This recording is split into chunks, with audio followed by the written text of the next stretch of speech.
सांसद राजकुमार जी रोध को आमंत्रित करना चाहूंगा कि वो मंच पर आए, अपना वक्तव्य रखें और सभी जोरदार तालियां बजाएं एक बार। बंद करो यार, छोड़ दो।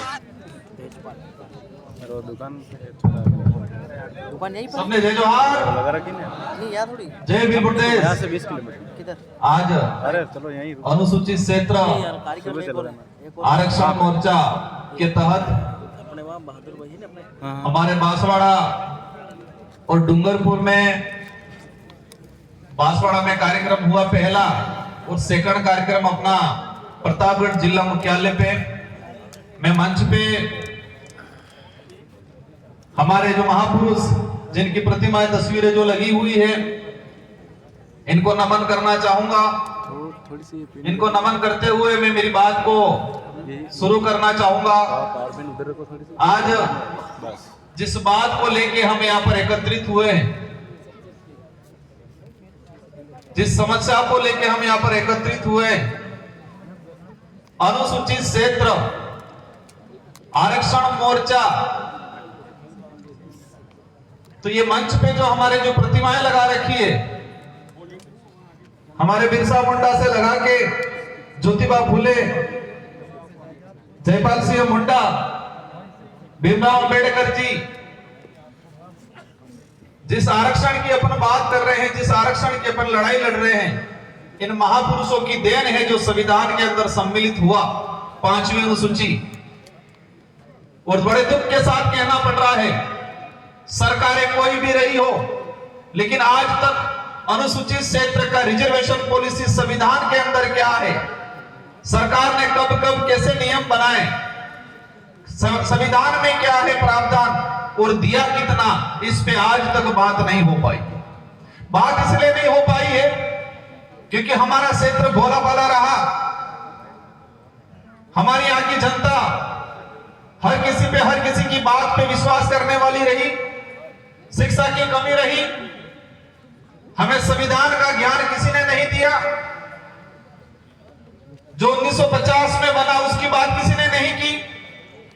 लेकिन 5000 साल पहले, 10,000 साल पहले काल्पनिक क्या घटनाएं हुई, उसकी एक एक कड़ी हमारे समुदाय के लोगों को, बड़े बुजुर्गों को, हमारे रिटायर्ड कर्मचारियों को बताया गया। आप सबने अनुभव किया होगा कि हमारे पूर्वज या हमारे बाप दादा भी जो बड़े बुजुर्ग 60-70 साल की उम्र वाले हैं, स्कूल में नहीं गए होंगे, लेकिन ऐसी चीजें जानते हैं जो किसी कथावाचक के माध्यम से, किसी बैठक में सुना, जो 800 साल पुराना काल्पनिक घटना का एक एक कड़ी जानकारी में है, लेकिन संविधान के अंदर हमारा अधिकार किस अनुच्छेद में है उसकी बात किसी ने नहीं की, नहीं हमको बताया गया। ये विचारधारा आई, शुरुआत हुआ 5वीं अनुसूची के संवैधानिक अधिकार, लोगों ने भड़काया, ये 5वीं पास की बात कर रहे हैं। हमारे बड़े बुजुर्ग कहने लगे 5वीं पास, क्योंकि हमारे बड़े बुजुर्गों को 5वीं अनुसूची क्या है वो नहीं बताया किसी ने, नहीं पाठ्यक्रम में पढ़ाया जा रहा है। स्कूलों का जो पाठ्यक्रम है, उस पाठ्यक्रम में ट्राइबल के कितने राइट्स हैं, संवैधानिक अधिकार क्या हैं, वो नहीं पढ़ाया जा रहा है। कहीं पढ़ा भी दिया जाता है, 1 या 2 लाइन में सिमट दिया जाता है। आज बड़े दुख के साथ कहना पड़ रहा है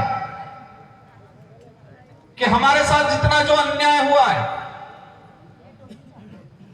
मैं कई बार कहता हूं कि पहले तलवारों से, तीर कमानों से लड़ाइयां लड़ते थे, तलवारों से, तीर कमानों से अत्याचार होता था, शोषण होता था, लेकिन आज कागज और कलम में अत्याचार हो रहा है हमारे साथ, कलम के माध्यम से कागजों में हो रहा है, और वो हमें एहसास भी नहीं हो रहा।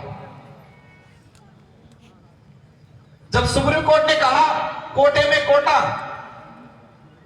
केंद्र सरकार को कहा और केंद्र सरकार ने सभी राज्यों पे छोड़ दिया कि राज्य अपने हिसाब से करें।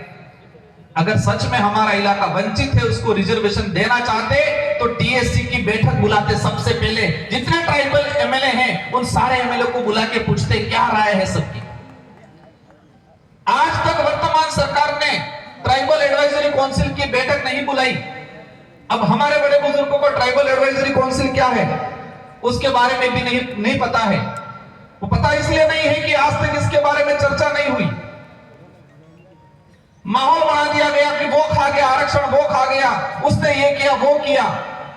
स्वाभाविक है जो जागरूक पहले हुआ, स्वाभाविक है जिसकी पहुंच राजधानियों के नजदीक थी, लाभ लिया। अगर आरक्षण देना चाहते तो लड़ाने का काम क्यों कर रहे हो? बंटवारा होना चाहिए क्षेत्रीय आधार पे, और क्षेत्रीय आधार पे इसलिए क्योंकि ये कैसे चाह रहे हैं मीणा अलग हो जाए, भील अलग हो जाए, डामन अलग हो जाए, सहरिया अलग हो जाए, गरासिया अलग हो जाए। अब ये बता दिया जाए मुझे प्रतापगढ़ का हमारा भाई जो आहारी है, डूंगरपुर में भी आहारी है, डूंगरपुर का आहारी भील लगाता है, यहाँ का आहारी मीणा लगाता है। कि यहाँ का आहारी जो मीणा लगाता है वो कोरोली सवाईमाधोपुर के भाइयों से कंपटीशन कर पाएगा? अगर सच में रिजर्वेशन वर्तमान सरकार देना चाहती होती, सुप्रीम कोर्ट की भी भावना होती, तो क्षेत्रीय आधार पे बंटवारा हो जाए।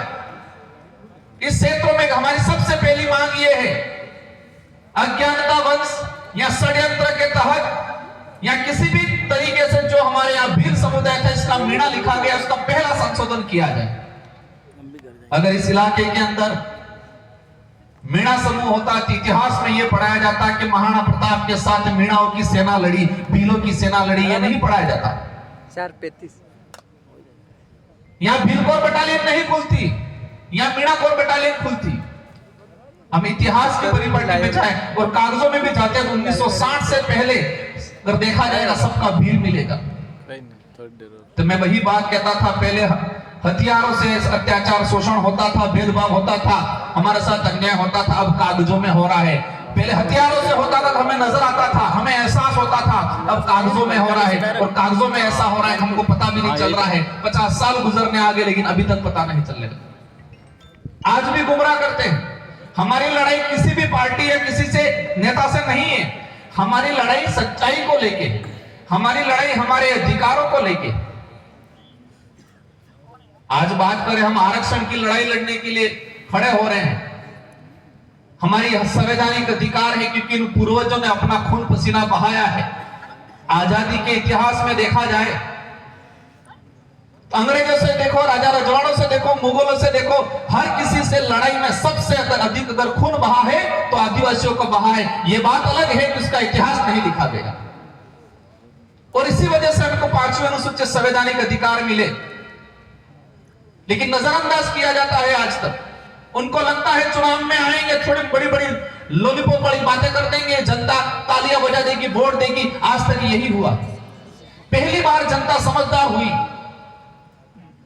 लोकतंत्र की ताकत क्या होती है, वोट की ताकत क्या होती है, इसको समझने लगी। अपने अधिकारों को लेकर सवाल खड़ा करना सीखी, आरक्षण की लड़ाई लड़ना सीखी। अब क्या बोल रहे हैं, जनता गुमराह हो गई है। जनता गुमराह नहीं, जनता समझदार हो गई है, सवाल जवाब करना सीख गई है, सही गलत का फैसला करना सीख गई है। इस बात की दिक्कत हो गई है। आज मैं कह रहा था कोटे में कोटा, देश के अंदर कई उदाहरण है। राजस्थान का उदाहरण, सहरिया एरिया। राजस्थान के अंदर एसटी के अंदर 3 प्रकार का डिवाइडेशन है, अनुसूचित क्षेत्र, गैर अनुसूचित क्षेत्र और सहरिया के जो भाई थे, जो वंचित थे, उनको अलग से प्रावधान करके दिया गया। तो राजस्थान में 3 कोटे बने हुए। क्षेत्रीय आधार पे देश के अंदर पूर्वी भारत में जाएंगे, असम में, असम के अंदर प्लेन एरिया और हिल एरिया, समतल इलाका और पहाड़ी इलाका, एरिया के हिसाब से रिजर्वेशन का आरक्षण का बंटवारा हो चुका है। अगर सच में प्रॉफिट देना चाह रहे हैं, सच में अगर ये सरकारें चाहती है कि इस इलाके का गरीब घर का बच्चा आरएस अधिकारी बने, तो क्षेत्रीय आधार पे बंटवारा करते। बाध्यता लगा दी उन लोगों ने, 40-45, 40%, 35%।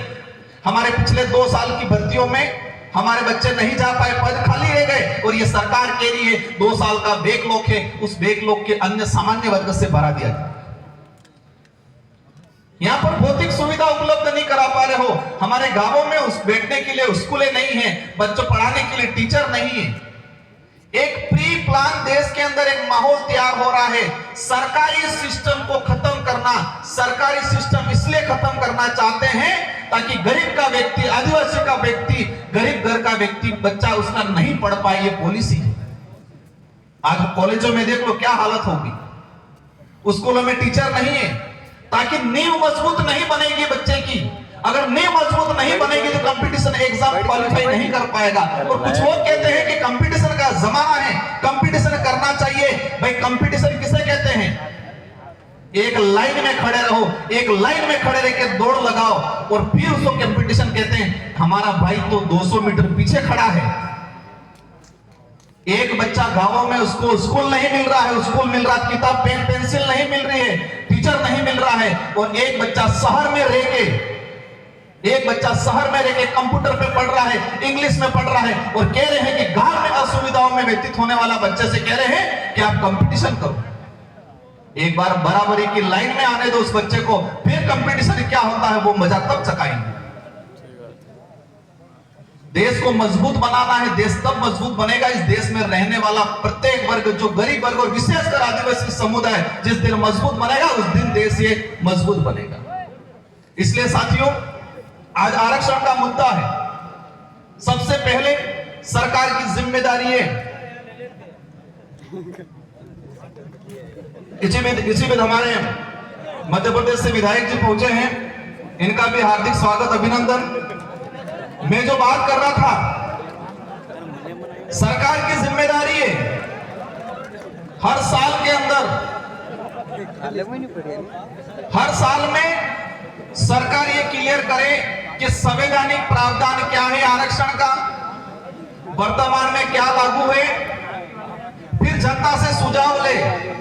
अगर सच में सरकार इस इलाके में रिजर्वेशन लागू करना चाहती है, और आज रिजर्वेशन की बात कर रहे हैं हम लोग, लेकिन दूसरी तरफ क्या हो रहा है?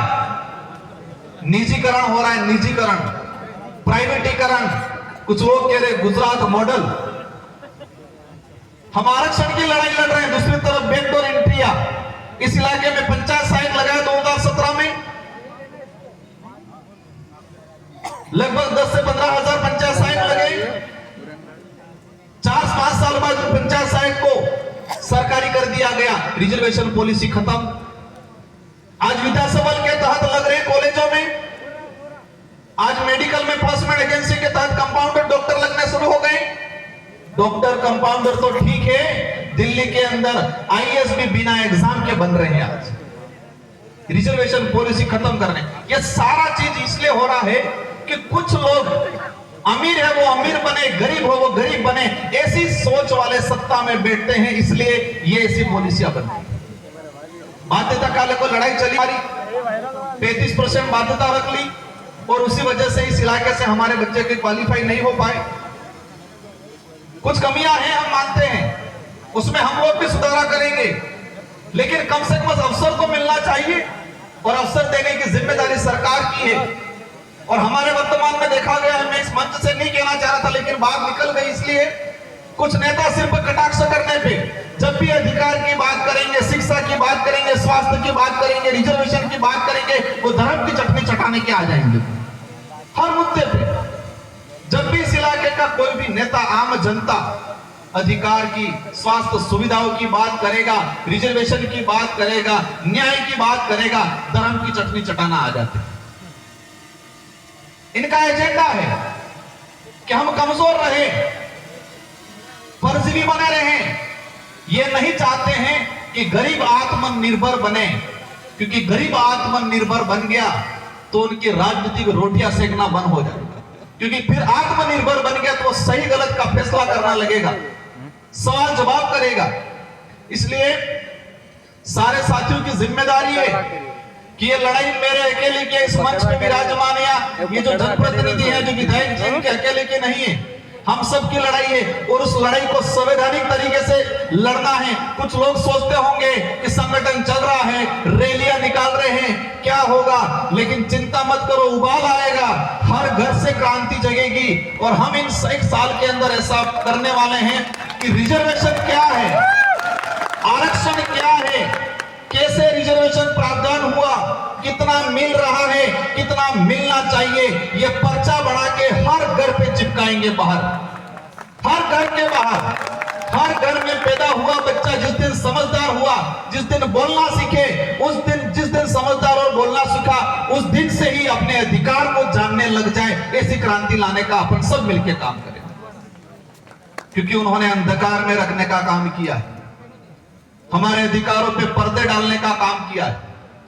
इसलिए हम मुहिम छेड़ेंगे अपन सब मिलके, आप सबके साथ सहयोग से, जो घर में बैठे हैं, क्योंकि आज माहौल बड़ा हुआ है। किसी सरकारी कर्मचारी के परिवार से कोई यहां पर आ जाए तो उसका ट्रांसफर हो जाता है, कहते हैं। पर एक बात समझना, जितने नेता, कर्मचारी, अधिकारी को जो न्याय की बात करता है, जो समाज की बात करता है, जो अधिकार की बात करता है, उस कर्मचारी को ट्रांसफर परेशान करने का काम करते हैं। लेकिन जो नेता, जो अधिकारी, कर्मचारी को जो न्याय की बात करता है, उसको परेशान करते हैं।